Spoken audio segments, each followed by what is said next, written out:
And even better than John, we have our good friend Jacob here from the Blues Fan Forum podcast joining us here for a special episode to recap the Blues season and to drink some bourbon together. I'll kick it off. So I'm going with the same bourbon that I've been drinking recent episodes with my Maker's Mark, whatever the heck, Golden Hour Select, or whatever it's called. John, what do you got? Knob Creek, the 9-year small batch, not the fancy small batch, the like medium small batch. There's levels to this kind of thing. Medium fancy. It's kind of like right. It's like John whenever he orders a shirt, it's just extra medium.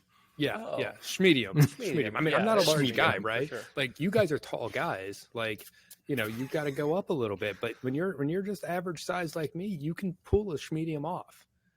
And I wish that would like save me money on like materials cost, but it's bullshit and it doesn't.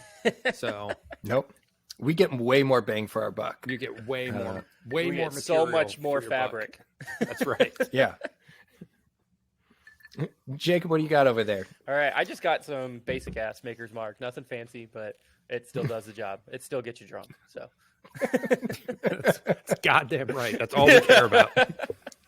Listen. We're trying to drink to forget the Blue season as we recap the Blue season. Exactly.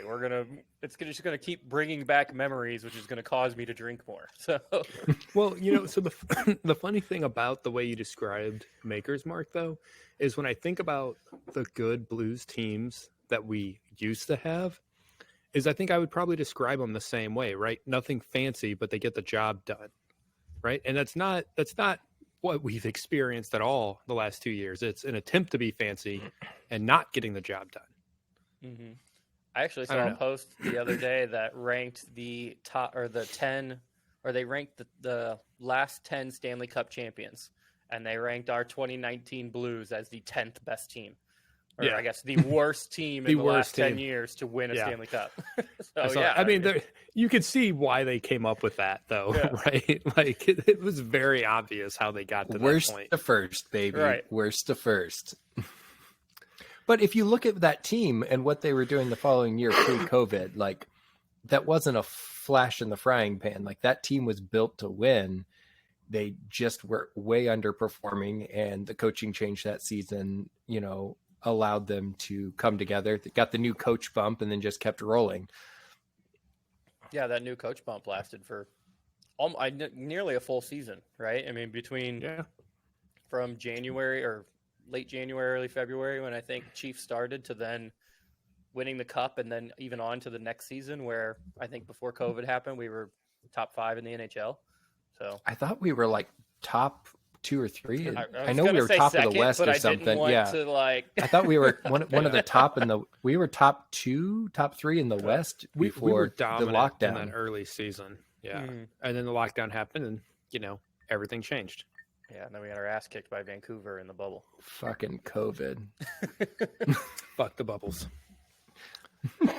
Hey, you know what though? All joking aside though, like I can't be the only one that's just like very thankful that we have like real sports again, not in the bubble. We can go and watch them, but also like, I don't know, the vibes were weird in 2020 watching sports play in bubbles. It was awkward. I really enjoyed the like cardboard cutout fans they were putting at stadiums or like pumping in fake crowd noise in the background. Just to make it feel normal. I really wanted them to like get some like, like blow up dolls and get some like motorized things to have them like waving their arms, they could have done a lot better. Mm-hmm.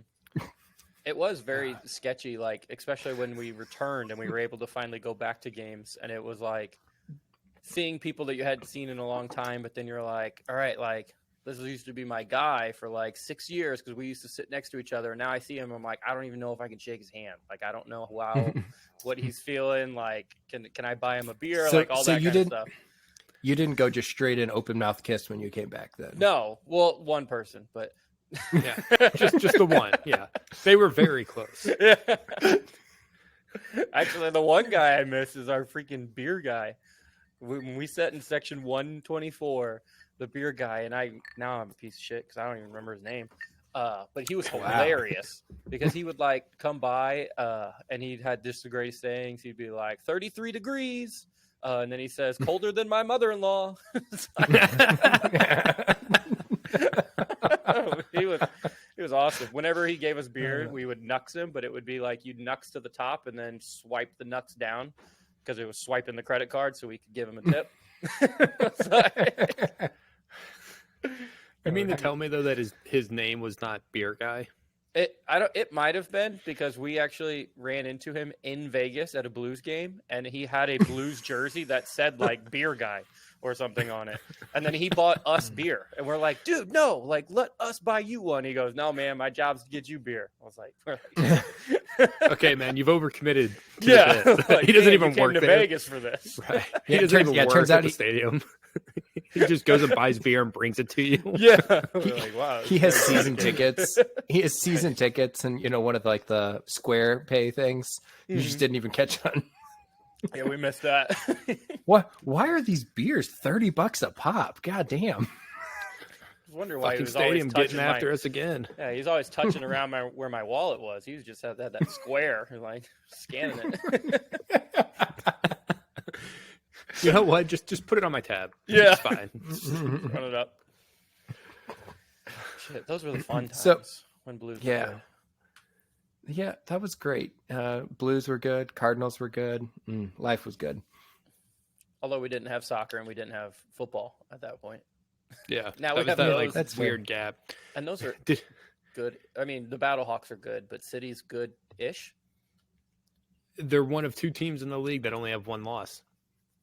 That's a fact. Just happen to be leading the league in ties. Yeah, It is a fact. It is a fact. yeah, they have. We've people hated on us that we couldn't pull out a draw last year. So I feel like we're just trying to prove them wrong. We're like, yeah, you can't complain about it last. This is what we year, call. This is what we call reverting to the mean, regressing to the mean. Right. That's what the analysts all say about City. Is that yes, we scored too much last year. That this is where the thing we were is supposed that to be. our expected goals is and stuff. Like again, all of the metrics say we're a better team this year than we were last year.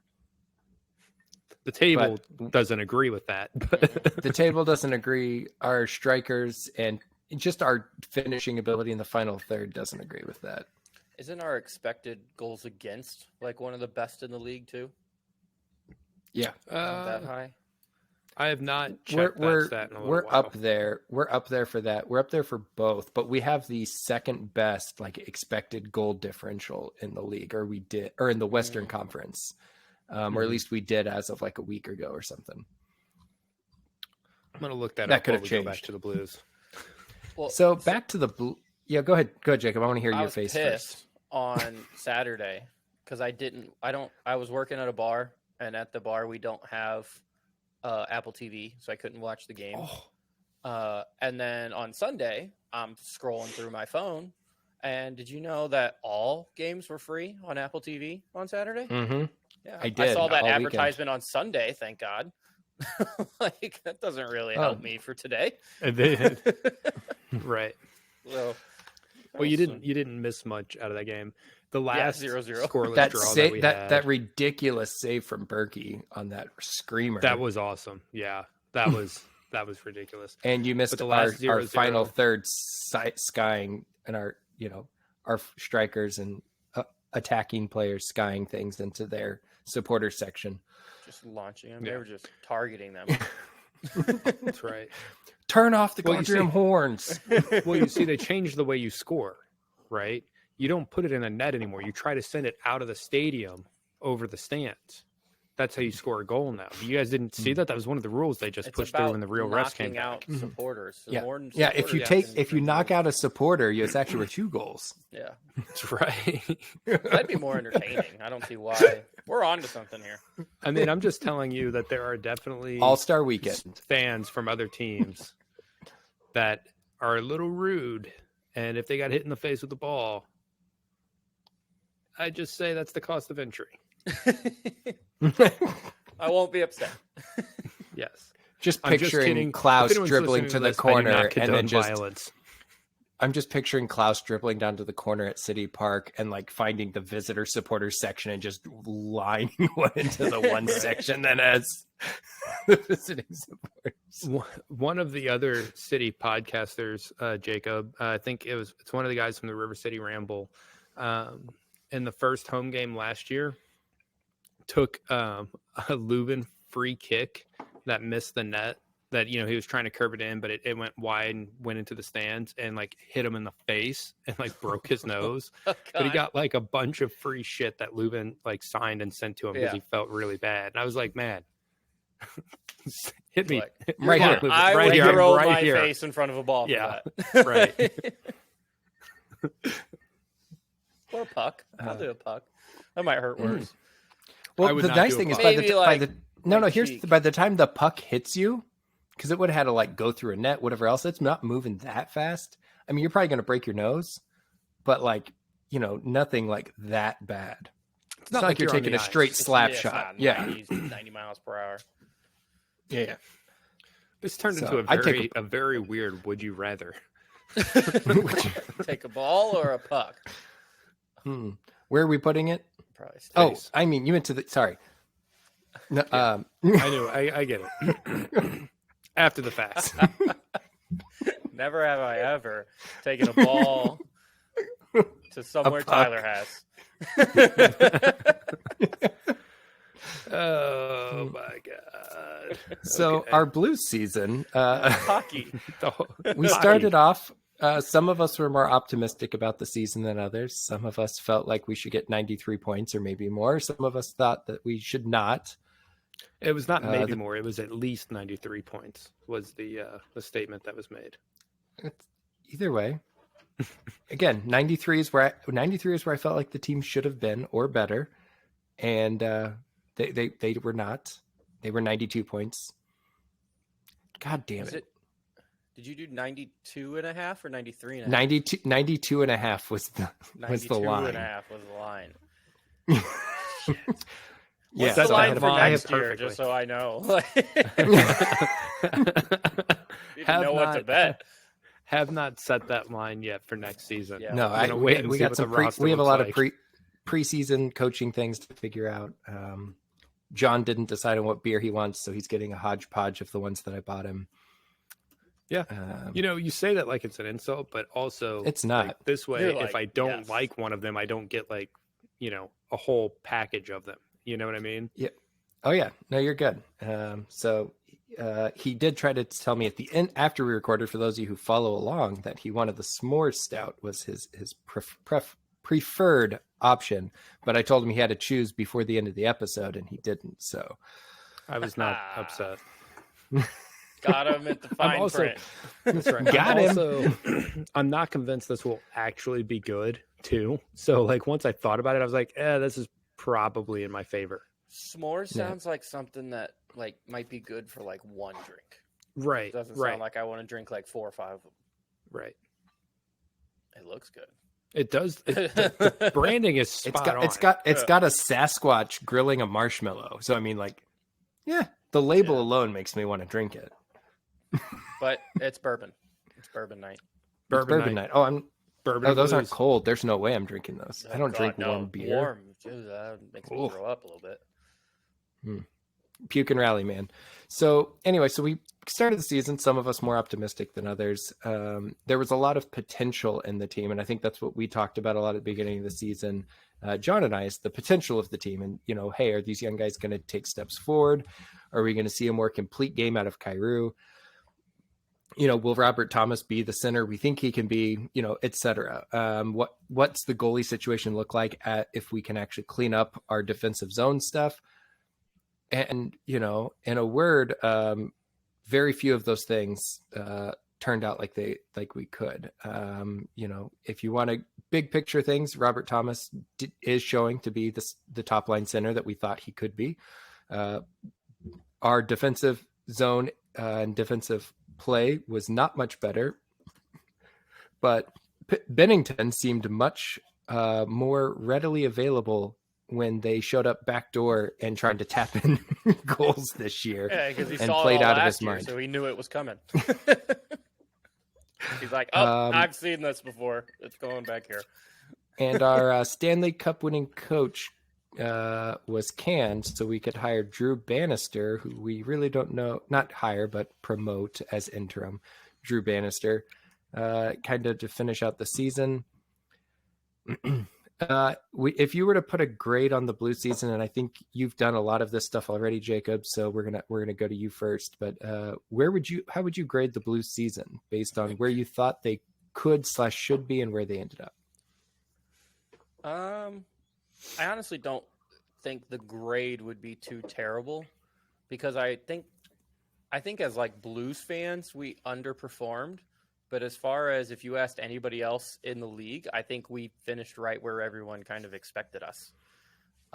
So I'd probably go maybe like a C- D+ as far as kind of finishing in expected, or a little bit less than maybe expected. I mean, we wanted the kind of a wild card, or the third spot was kind of our goal, and we missed the playoffs. I mean, we were the best team out of the playoffs, so we missed it by a little bit. Do they give a trophy for that? No, but if we were the Nashville Predators, we would hang a banner for sure. That's right. That's for sure. 100%. 100%. And everyone that's listening, you can trust Jacob's analysis for this grade, because he is a teacher. This is like assigning grades is his job. I have a master's degree in grading. Perfect. There we go. I judge things for a living. Yeah. That's the dream. Not just things. He judges kids for a living. Just tears them down. I judge them. And the best part about judging them is I create the way that they're going to be judged too. So, I mean, it's just total control. There you go. Some of these poor kids are just set up to fail. We always do we do like a creative assignment or something. There's like 10 points for neatness. And that's so like objective. It's like, is it neat? Is it not neat? Is it neat for you, but it's not neat for that person? Well, you look at it and you're like, I meant neat as in kind of like fun and original, not neat as in how you put it together. Yeah, right. I meant neat as in that's how I want my drink. Like, ooh. So, there we go. No kid's ever got a 10 out of 10 on that part. You mean the kids don't turn in their assignments with a glass of whiskey? That's, you know what? I don't understand why they don't, but no, not yet. So I had a math teacher in 8th grade. Mind you, it's my first year in the public schools after being homeschooled.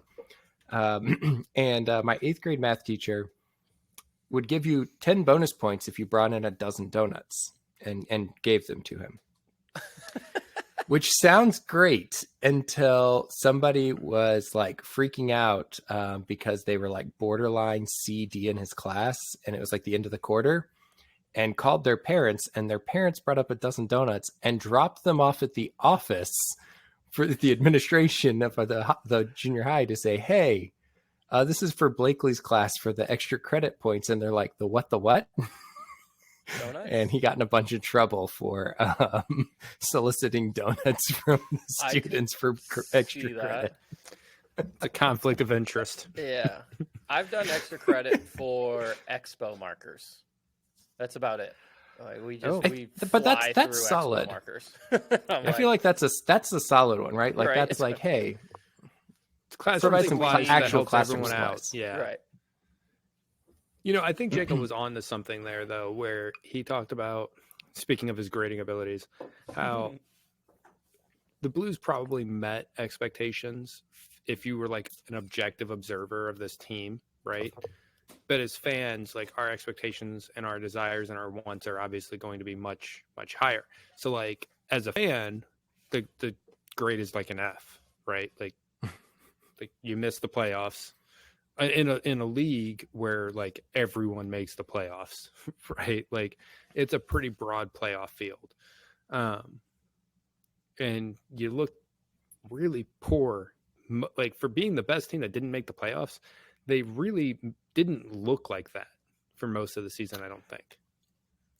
It was for me one of the most so up and down. Right. roller One of the coaster. most frustrating things was how we played up or down to our opponents at such an extreme level. Right? I mean, like we played against some of the best teams in the league, and we would play them as tough as nails. And then you play the Columbus Blue Jackets and get your ass handed to you. So Yes. I've talked about that a couple times on my podcast with different guests, and kind of taking that concept of we played bad against the bad teams and we played good against the good teams, and looking forward. In my opinion, it's going to be easier, or I think there's a better chance that we fix the playing bad against the bads than we do not play good against good.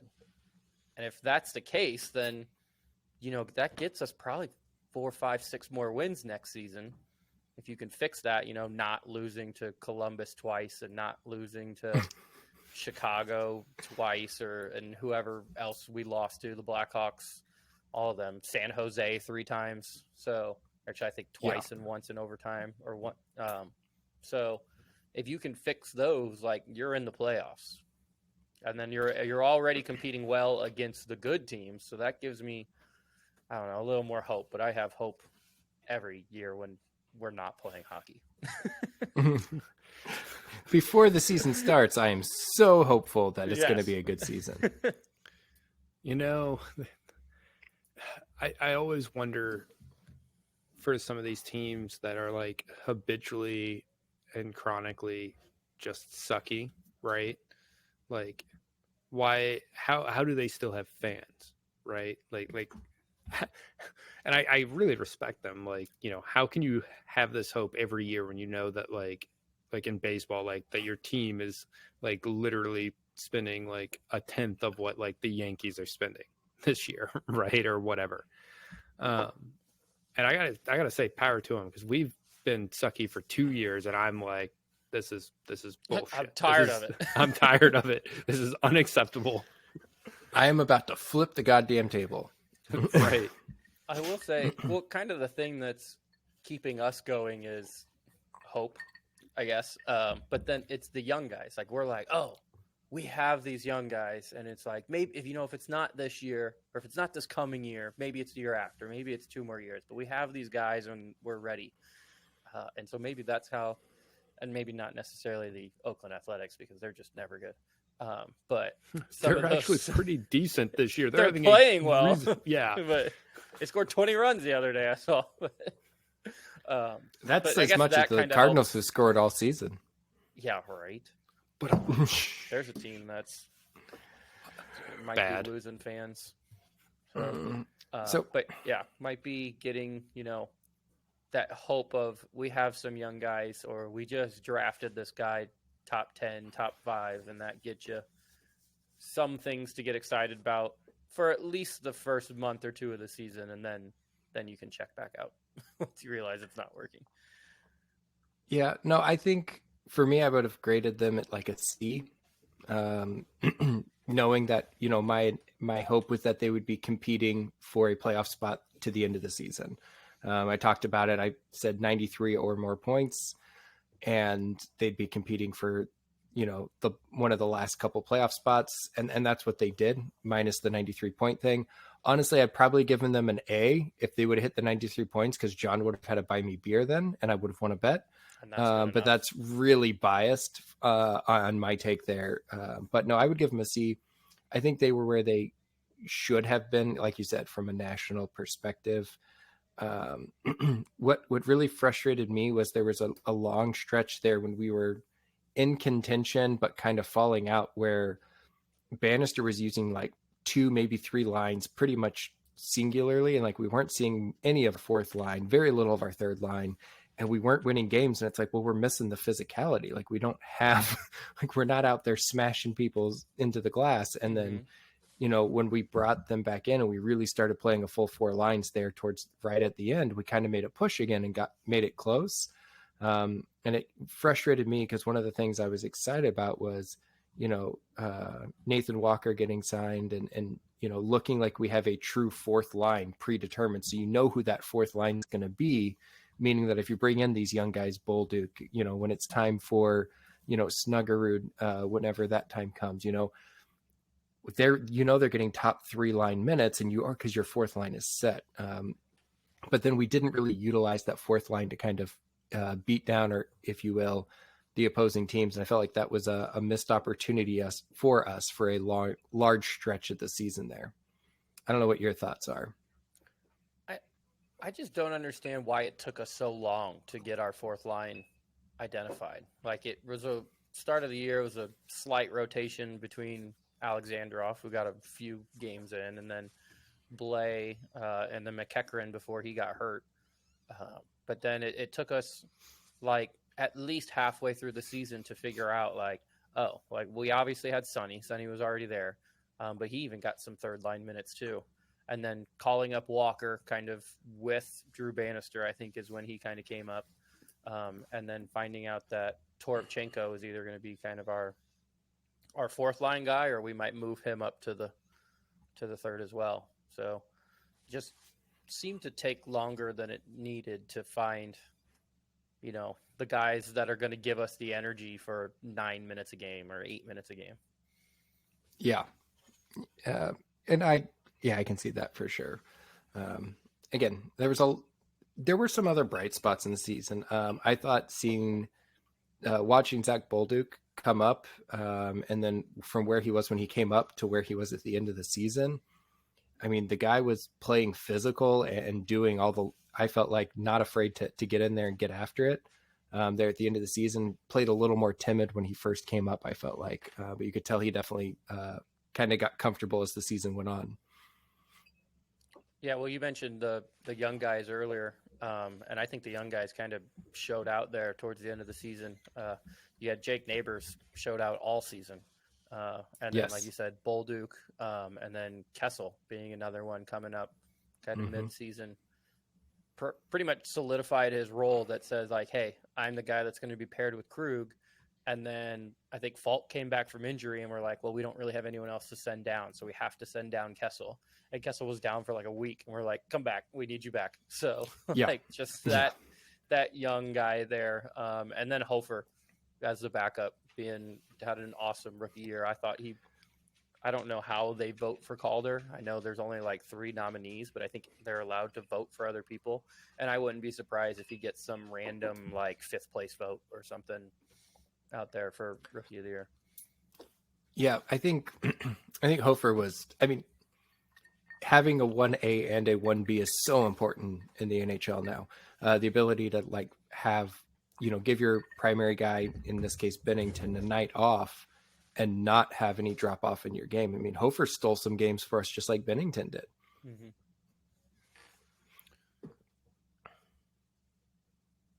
John's making faces, and now we're all he leaned confused. up like he was going to talk, and then we were all ready for him to make a statement. Yeah, I don't know. Well, I was just going to say that that goalkeeping was definitely one of the strengths of this team. But then when I was just getting ready to talk, even though I do not have Discord open and I do not have Steam open, I got an alert from one of them that someone was playing a game, and I was like, "That app isn't open. Why are you telling me that they're playing a game?" Then I got confused. Want to play a game? No, I do not want to play Saw in any way. Although what's crazy about it is that like kids today won't even know about Saw because of Squid Game, and that's going to be like their version of Saw. I haven't actually watched Squid Game. It was hard to watch, just because it was you couldn't. The English dub was terrible, so I watched it in the what country? Korean, probably. In the Korean with English subtitles. So I didn't even watch it. I read it. Did the same thing with Narcos. We all did that with Narcos. Oh God. But so let me ask you this, Jacob, while I've got you here, because we've been trying to figure it out and we can't, do you understand the college eligibility rules? Because what is it, Snuggerud, right, who's going back to college? But so do you know how long we get to retain his NHL rights, or how that works? And if you don't, I put you on the spot. Yeah, so you get him for when you draft somebody, you have the ability to sign them for the next 3 years. Okay. After those 3 years, if you choose not to sign that person, they just become an unrestricted free agent and they're free to go wherever they want. But typically, if you're not signing that person's probably gone and playing in Europe somewhere, or they're probably not good enough. If you're not even going to give that person a look to play in the AHL, then most teams probably aren't going to sign them. So What yeah, if you get they 3 years. refuse to sign with Right. you? Right. That's my question, because he chose to go back to college, right? Like it was his choice. Yeah, he didn't. So let's say he gets another exception and goes back for another year and whatever else, and things happen. If our 3 years is up, even though we tried to sign him, do we lose him? Do you know? How does that work? He Jacob, becomes answer an me. unrestricted free agent. Yeah. So anyone has the ability to sign him. Now, I think he went back, from what I read, was because Brock Faber, I think it's Faber. I might be pronouncing that wrong. But from Minnesota, could have came out his sophomore year or after his sophomore year, and he decided to stay at Minnesota for one more year. And then without Connor Bedard, he would have been the rookie of the year this year. So I think Jimmy saw that, how good he's done, and I think he's been in conversation with Brock. And then just Minnesota also, I think, had a disappointing Frozen Four or, playoffs. And so I think it's... missed the Frozen Four, which I think didn't even make it that far, right?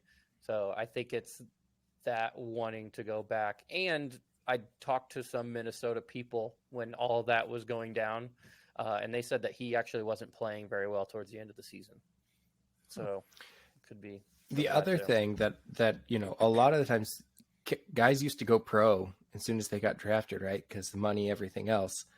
NIL money, I think, also plays a part in this. I'm not saying that the hockey players are getting tons of money, but I think the fact that he's getting some money, it's not like he's doesn't have money to live off of.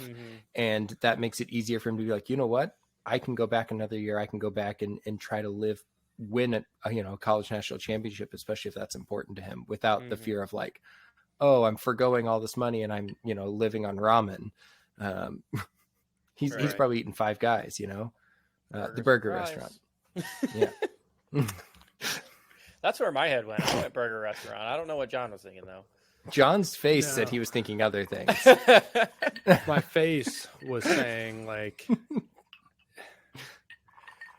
Well, the other thing with Jimmy going back is he's removing himself. It's a year from getting closer to free agency, right? Or at least closer to getting out of his entry-level contract. So now he won't sign. He'll sign his entry-level contract April-ish when his season ends, and he'll join the Blues, I would imagine. If it was such a tough decision now, I can't imagine he goes back senior year unless they find out that they sign some freshman kid that's just going to be an all-star and he wants to go play with them. I don't know. But I don't think there's any McDavid-type prospects out there that's going to go to college. So I would imagine he comes back April. Yeah. And then he'll play 10 games for us at the end of next season, but that'll still count as his first year of his contract. And then he'll just have 2 more years before he hits restricted free agency. And then I think once he's 26 or 27, he automatically hits unrestricted free agency. And that's when he'll get paid, assuming he's doing well. Hopefully he's doing well.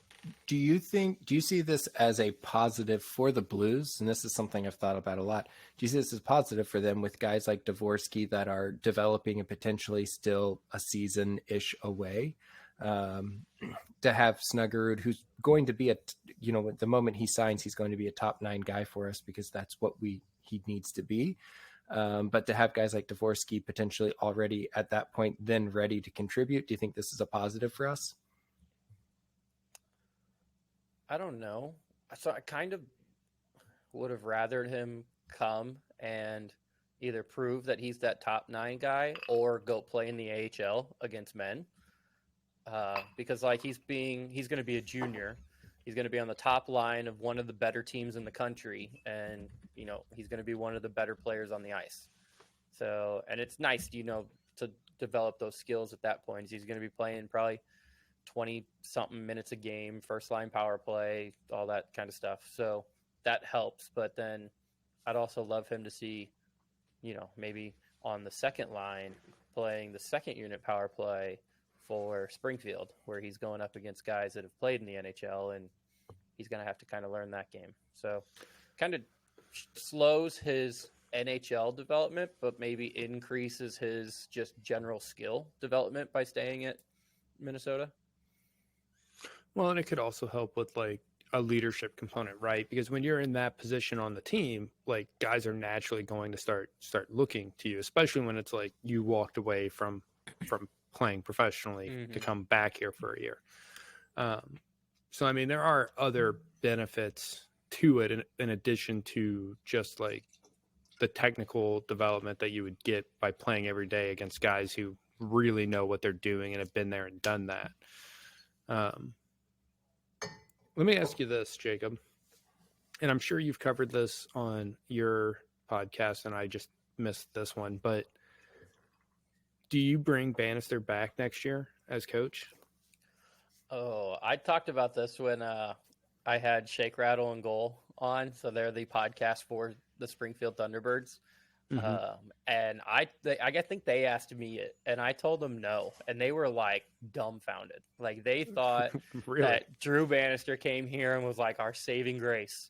And I'm like, what I told them is Drew Bannister, yes, when he came back, he elevated the Blues a little bit. Like they consistently played a little bit better than they were playing with Chief. But I told them, I said, he brought the Blues back to where they were supposed to be. Like he didn't make them better than what they should have been. When Bannister took over, he then elevated them to the spot where this is what the Blues we expected. And so I said no. I think we go after a bigger name. The NHL loves Brind'Amour? to recycle coaches. I don't understand why that's a rumor. Like, why would the Canes get rid of Brind'Amour? They still haven't signed him. Like, it's out there. But they still haven't signed him. He still has one more year, though. They just haven't extended him, right? Or am I wrong? I thought this was the last year on his contract, and that's why. And they didn't extend him. Oh, okay. So he'll be like a free agent. I think he's like a free agent coach. But I think there were some weird things in that he wanted his assistants to get paid more, and the Canes pushed back because they didn't want to increase their coaching payroll. I could be wrong. That was what I heard. I'm not saying that's actually true. But if Brind'Amour is willing to come to St. Louis and you don't sign him and give him whatever he asks for, you done messed up, kid. Yeah, that's But so this was my take on Bannister, and tell me how accurate you feel like I am here. Bannister is a great AHL coach, but he's also a coach that no other team is here trying to sign. So we can go after a bigger fish. And if we don't get the bigger fish, Bannister's still going to be there at the end of the day. Mm-hmm. I would love to sign somebody and still retain Drew Bannister, like retain him back to the AHL, because Springfield loves him.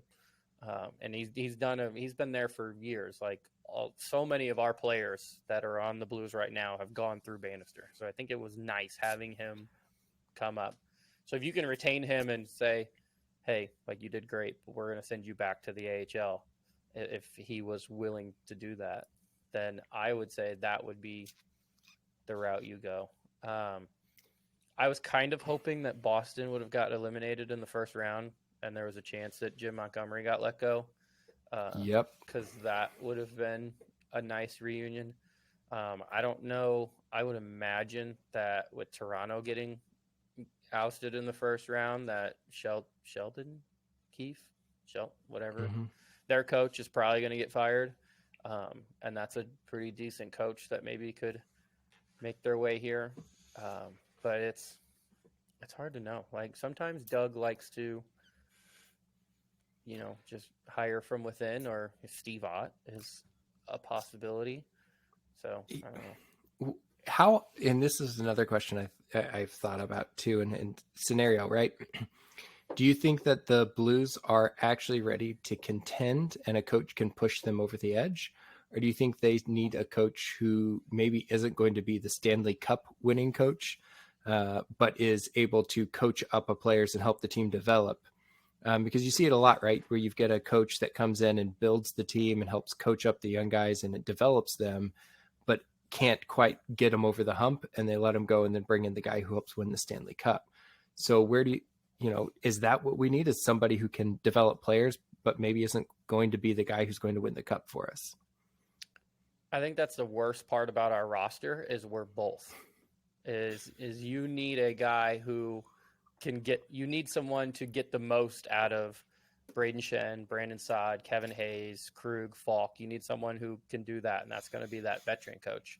But then you also need somebody there that can mentor Bolduc and Dean and continue with Neighbors. I mean, we have both is the problem. So you're looking for the perfect coach of all scenarios. That's kind of what you need there. I would assume that Doug still wants this team to be competitive, so he's going to lean to the coach that's going to create that team that's going to be the most competitive, which is going to be probably that one that's going to help the veterans maximize their ability and not necessarily look at development as much. I mean, my thing about that, though, too, is like I will take a chance in the playoffs every year, right? Like if we have a coach that's focused on development and we're a competitive team, like you said, like you have to be in the dance to be able to go, right? And so like I'm not opposed to that, especially because we do have so many very good young players that are right on the cusp. So I think that's probably what our focus should be, because we really want to make sure that we're maximizing their talent. And if we do that, I don't really buy into a lot of this, like some coaches are really good at developing but can't win a cup. Like I don't really buy into that. There's so much that goes into making it through the playoffs and into the finals and winning. And I think the first step to do that is having very good players that play well together. And that's going to be a development focused coach at that point. I get what you're saying. I'm just saying, if you watch the NHL, the guy who, if you need somebody to develop players, it's not that he can't win the cup. It's that he ends up being the guy who doesn't win the cup because he's developed the players and it's a short leash. So you have a guy this is the guy who's developing your team. They cut him loose. And then the guy who comes in is the guy who pushes them over the hump to win the cup. I mean, that's the blueprint in the NHL as a whole, I feel like.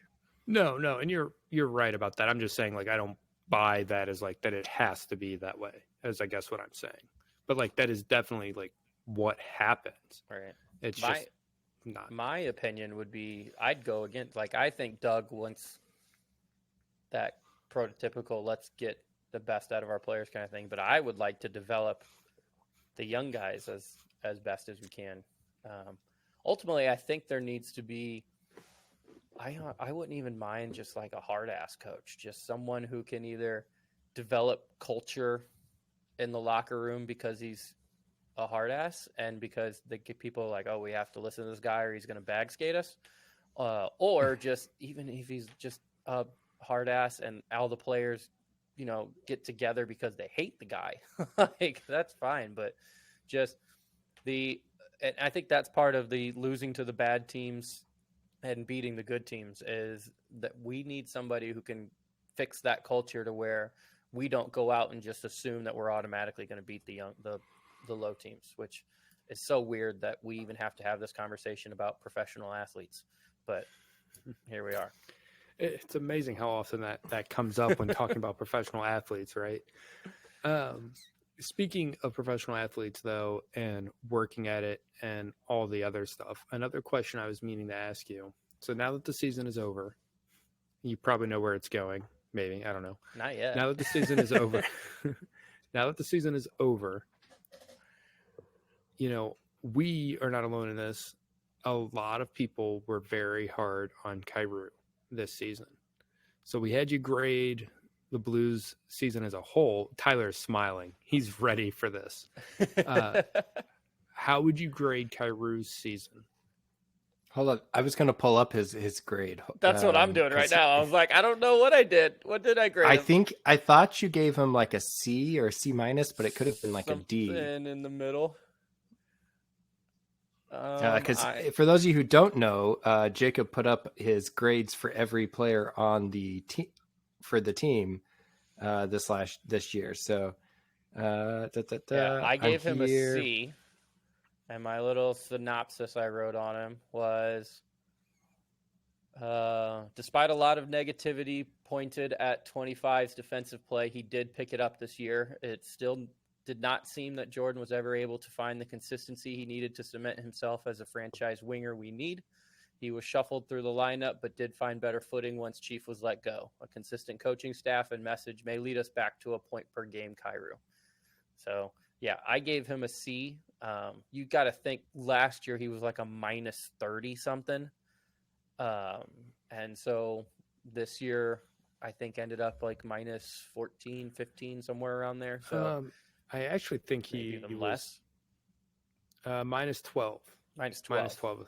Yeah. Okay. So, I mean, he took off a solid chunk of he focused more on his defensive game, I think, this year, even though it still wasn't perfect. But I think he did focus on that more. And that's why we saw, I think, like 7 or 8 goals less than what he got last year. And so when you're talking about, he scored 7 or 8 goals less, but he fixed his plus and minus by like 20. And kind of a fix you're happy to see, but still not enough for me to say like, oh, like I love this guy. So that's why I gave him a C. And I did have some people, I kind of had people swinging both ways on this when I posted it. Some people were like, no, Kyrou sucks. He's got an F because they just, I don't know, hate Kyrou. But then I had some people backing him and saying he should have been a B plus or somewhere around there. But I don't think anyone ever had him at an A. Now, in creating that grade, did you take into account his salary and how much cap space he takes up? Or did you just do it strictly off of play? Everyone's paid the same, equal footing.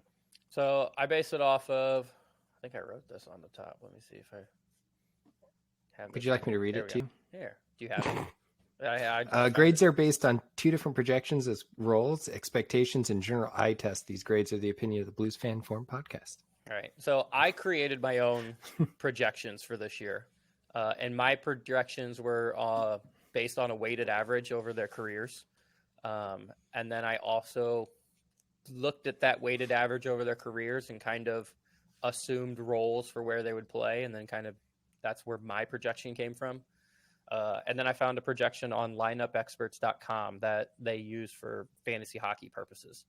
So I looked at those 2 projections and like the points per game, the goals per game, the assists per game, and then how they actually turned out. So comparing my projections, lineup experts projections, and then where they actually ended up. And then also just kind of thinking about the times that Jordan Kyrou did look like he was a sloth on the ice.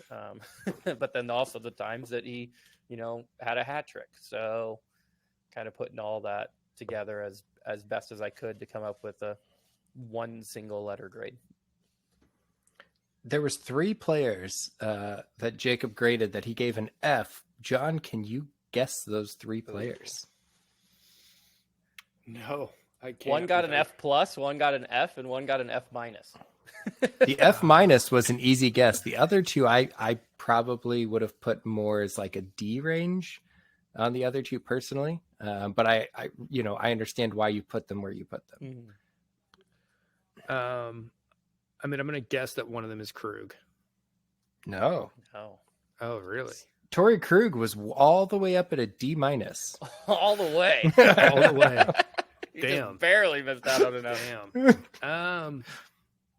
Along with a couple others at D minus. D minus. I don't know.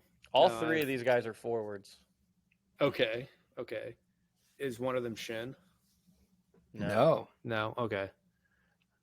Huh. Shin was a C minus. Okay, a little bit better. Still not great.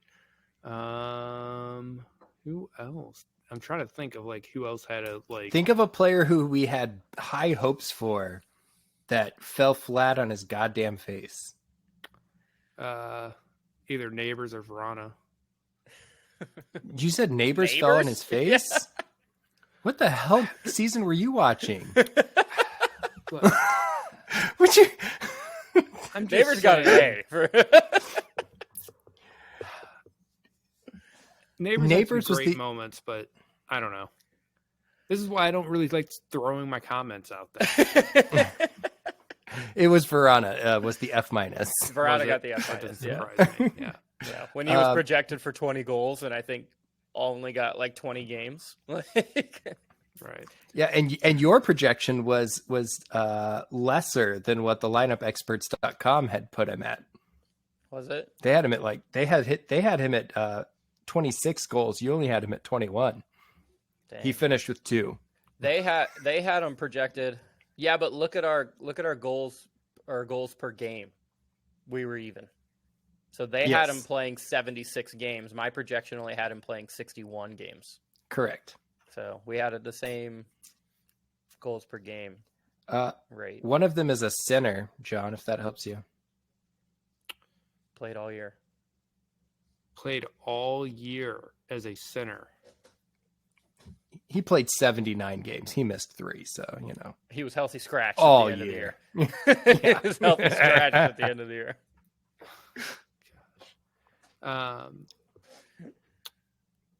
Played 79 games. And we only pay half his salary. Yeah, I don't know our salaries enough for that to help me. Kevin Hayes was your F. Was it Hayes? I wondered if it was him, because I was like, it sounds kind of like Kevin Hayes, but yeah. Who's the other one? Then Sammy Blay. I that was the other person I was thinking too, because I wouldn't have even thought of Blay to even grade him because he didn't play. Right. And he showed up like 50 something games, didn't he? He did, but his minutes were severely he didn't impress. Games in? Mm-hmm. Yeah. 53. 53. Yeah, he did. Wow. And I projected him for 55. God, I am intelligent. with your game number projections and our over under line setting, we should run Vegas. We should get this. Who did play? I think Perunovic. He missed early. Was it Perunovic injured at the beginning of the year? Somebody didn't play a whole lot. Tucker, that's what it was. Mm-hmm. Tucker played 26 games, and I projected him for 25. Where the lineup experts projected him for 62. I was surprised when I looked at that. I'm like, I only projected him for 25 games. I was wondering where Tucker was all season. He was exactly where you expected him to be. I guess so. We had 2 A+. You should be able to guess those, John.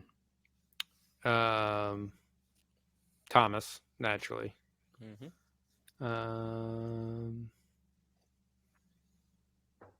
Saad, maybe. He was a B. Nah, I don't know. Who was the MVP of our team? Jordan Bennington. Oh yeah, I wasn't even thinking about the keepers. As soon as you started rolling through your names, I was like, he's not even. Goalies are not even on his radar right now. No, not at all. I enjoyed your end of season rankings. I thought it was a fun read. So when John's like, "Hey, I want to ask you what you got," and I was like, I can pull it up and read you what Jacob put. So for those of you who don't follow the Blues Fan Forum podcast, there's some fun stuff going on over there. But that takes a lot of work. I kind of got nervous actually. So like I'd put all the work into coming up with this stuff and looking at the numbers and doing that. And I posted it on Reddit, and Reddit's usually like the big one that I get. And I waited like 10 minutes and I got nothing. And I'm like, oh no, is this going to get buried on Reddit because nobody's commenting on it? And then eventually it got picked up, and I don't know. It finally blew up, but I was like, oh geez, I've spent all this time. Did you post it on the Blues or on the NHL subreddit? The Blues. The Blues one? I did, I think, comment on one. There was somebody commented, or no, maybe I did post it in the NHL. I think I did both, but nobody really commented on Right. NHL. People on the NHL were like, "You must be crazy if you think Nick Leddy's an A or something." I don't know. But I'm like, The how many Blues Blues- games did you watch? Right.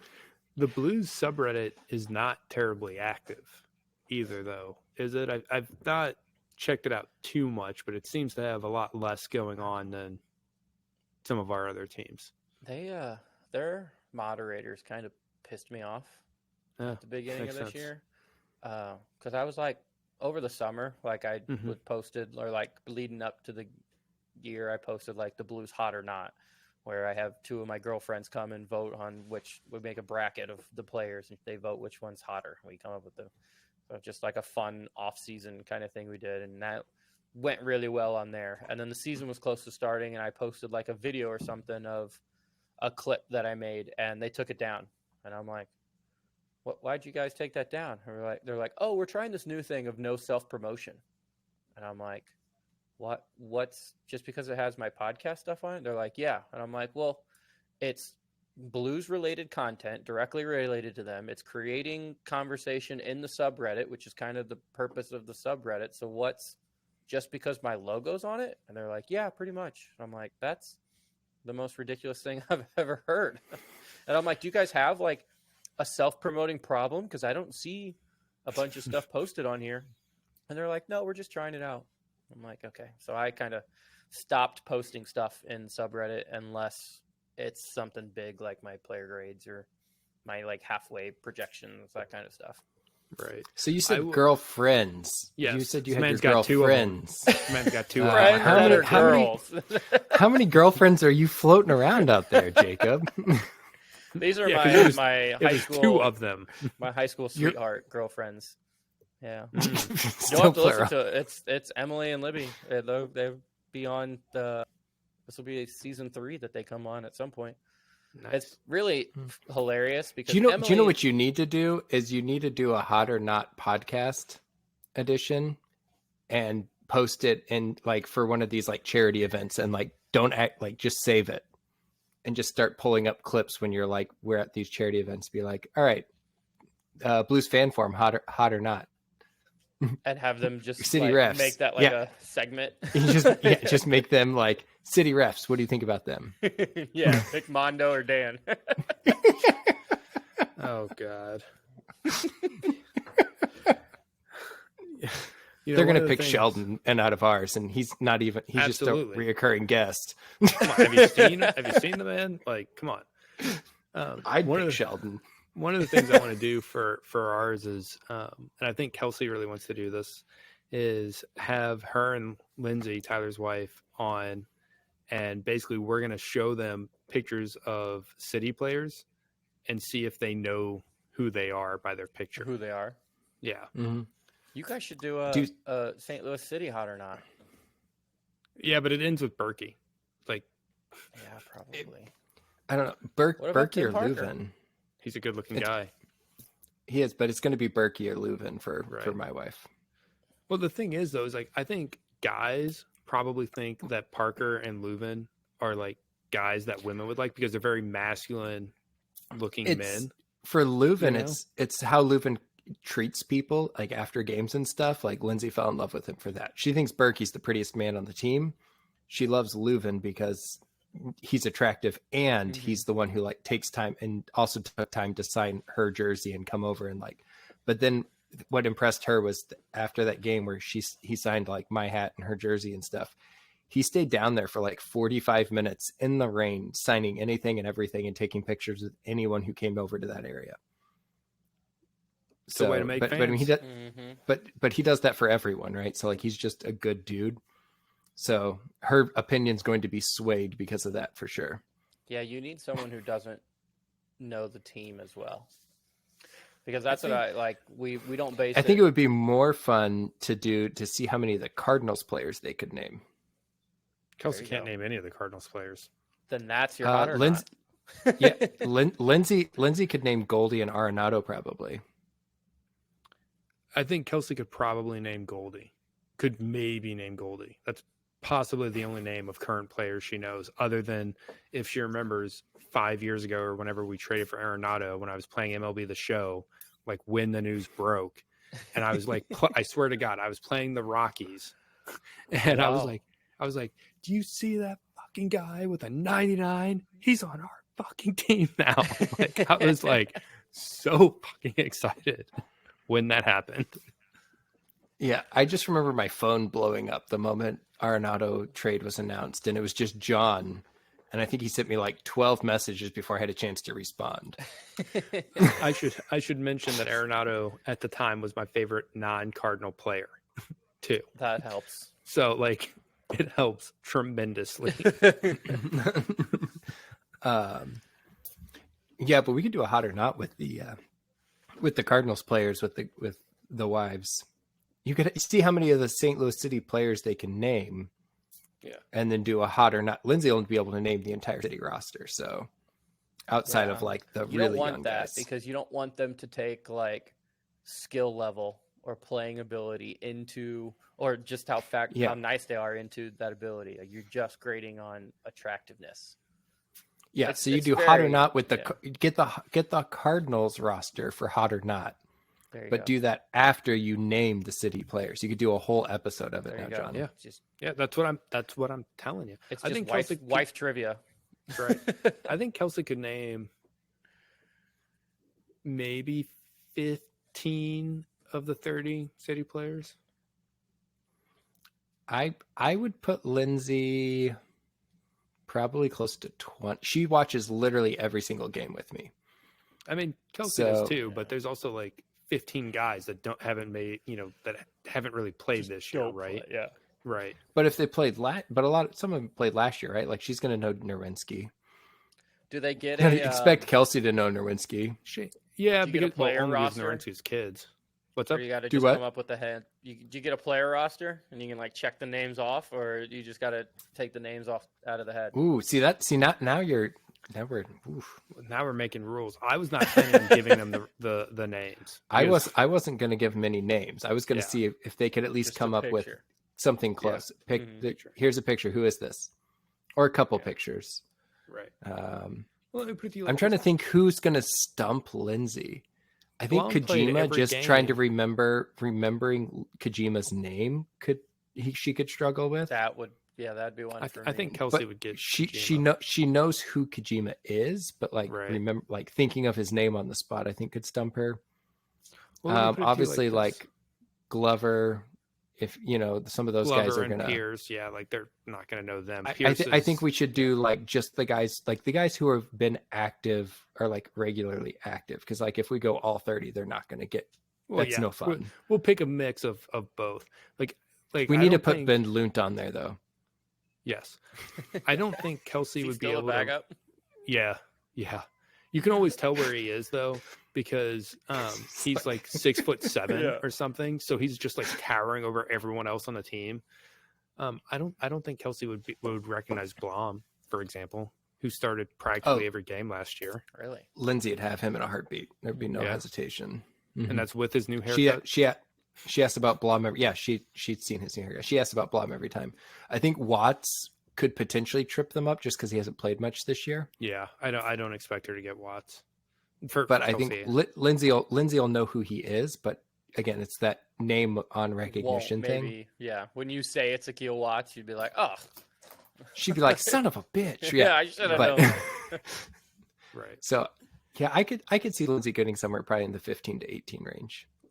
Yeah. We'll have to see. I think the two of them combined will get most of them. If you're going to combine them, the two of them together, they're going to get most of the city players. The Blues or the 10. Okay, I'm thinking like top 20 players, they're going to get fair. They're going to get most of the top 20. Like how many people who listen to our podcast, whatever else, will see a picture and recognize Olivares or, Caden Glover or Pearson or you name them, right? Like, or Mick Scorley. Like, technically not on the city team. Yeah, I know. But you know what I mean. I only knew Glover of the people you guys just said. But well, there you go. I like how John's like, burn. And I'm like, he needed a win after the beating he took on his Blues now. I always tell people when they ask me about it, I'm like, no, I know so little about the Blues compared to the others that it's like not even, because I don't have the time to be as obsessed about a third sport like I am about the first two. Mm-hmm. So like whatever I get for the Blues is just whatever I get, basically. See, I've loved the Blues, and I've had the Blues, and I love St. Louis City, obviously. But soccer's easy for me to like track and keep track of, and I watch every game, I read the stuff. But the Blues, you know, especially with their games on all the time, and I have Bally, and I have the Bally app on my phone, so like I'm just watching the games wherever I'm at, no matter. Right, and that's the other thing too, is I don't have regular TV because I refuse to. Long story. I steal it from a friend. So,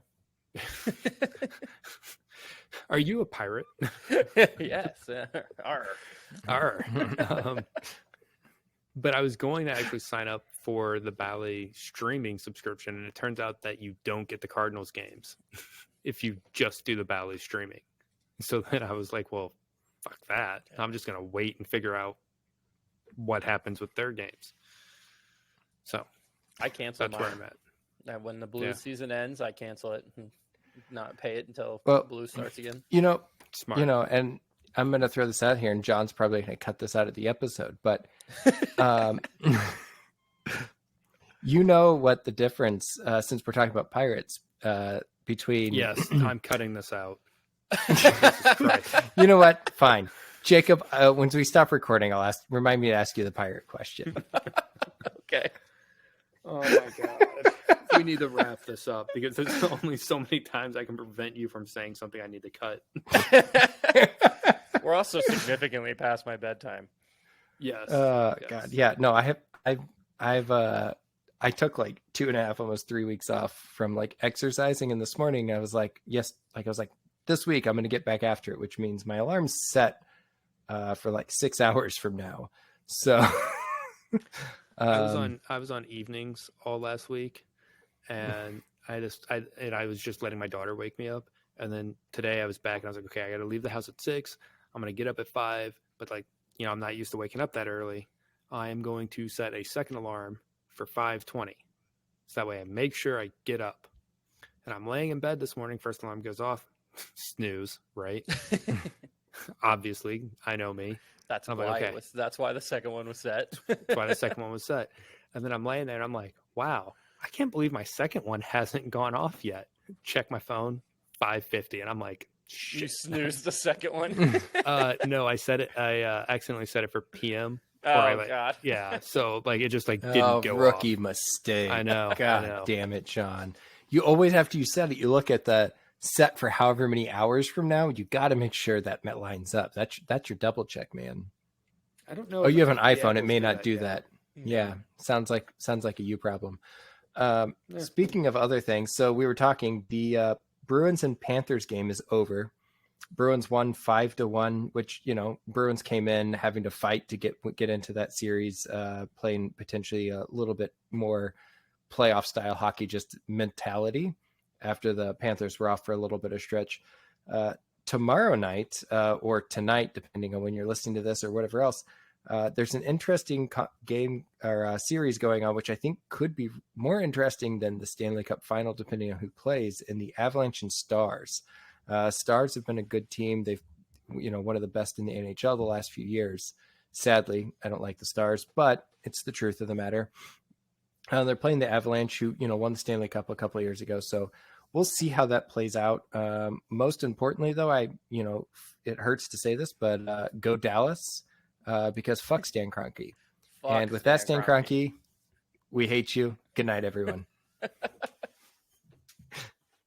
Dude, John just hung up. John just dipped real quick. Yeah.